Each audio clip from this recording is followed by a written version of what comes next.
Hi, hello everyone. Welcome back to Arish Vlog Zone. இந்த வீடியோல நம்ம என்ன பார்க்க போறோம்னா why do people quit their gym at the early stages? First one வந்து weak mindset, second one வந்து financial problem, third one வந்து responsibilities. இந்த மூணு ரீசன்னால நிறைய பேர் early stageல ஜிம் குவிட் பண்ணலாம். நான் பார்த்த வரைக்கும் இந்த first one is weak mindset. First gym join பண்ணும்போது ஃபுல் எனர்ஜெட்டிக்காக நான் போயிட்டு இன்னைக்கு ஜிம்மில் அந்த ஒர்க் அவுட் பண்ணுவேன், இந்த ஒர்க் அவுட் பண்ணுவேன், பாடி நான் எப்படி பில்ட் பண்ணுவேன், நான் அர்னால்டு மாதிரி ஆயிடுவேன், சீபம் மாதிரி ஆயிடுவேன்ட்டுன்னு நிறைய பேர் இமேஜின் பண்ணி போகிறாங்க. See it is a good thing, but staying consistency matters a lot. கன்சிஸ்டண்ட்டாக பண்ணிவிட்டு 6 to 12 months ஜிம்மில் நீ கரெக்டாக ஃபோக்கஸ் பண்ணி டயட் ஃபாலோ பண்ணனா உன்னால் அந்த ட்ரீமை அச்சீவ் பண்ண முடியும். அது விட்டுட்டு நான் ஒரு ஒரு வாரத்தில் போயிட்டு சீபம் மாதிரி ஆகணும், 2 வாரத்தில் போயிட்டு டேவிட் மாதிரி ஆகணும், அந்த அந்த மைண்ட் செட்டில் போனேன்னா கன்ஃபார்மாக நீ பில்ட் பண்ண முடியாது. இன்னொன்று, ஒரு வாரம் ஜிம்முக்கு போயிட்டு நான் இப்படி ஆகணும், நான் அப்படி ஆகணும்னு இமேஜின் பண்ணுவேன். ஆனால் ஒரு வாரத்திலேயே பாடி பெயின் வந்துட்டு கிவ் அப் பண்ணிவிடுவேன். ஏன்டா போயிட்டு அங்கே ஒர்க் அவுட் பண்ணணும், ஏன் கஷ்டப்படணும், திருப்பி போயிட்டு அதே ரூட்டீன் ஃபாலோ பண்ணணுமா அப்படின்ற ஒரு மைண்ட் செட் வந்துட்டு குவிட் பண்ண நிறைய பேர் இருக்காங்க. The second one is financial problem. ஒரு 1 மந்த்துக்கான மெம்பர்ஷிப் எடுத்துகிட்டு செகண்ட் மந்த்துக்கு போக முடியாமல் நின்றுடுவாங்க. திருப்பி தேர்ட் மந்த்துக்கு காசு அரேஞ்ச் பண்ணி ஜாயின் பண்ணிவிட்டு திருப்பி 2 months ஆஃப் பிரேக் எடுத்துப்பாங்க. இதனால உன்னால் பாடி பில்ட் பண்ண முடியுமானா முடியாது.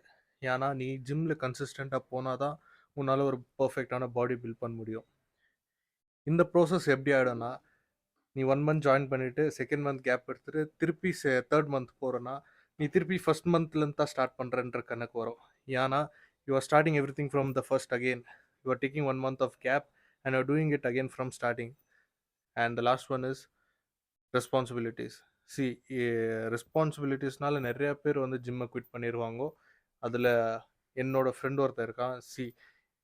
அவனோட டே டு டே லைஃப் எப்படி இருக்குன்னா, 6 o'clock ஜாப் லாகின் பண்ணோம். So the cab arrives at around 5 to 4 evening.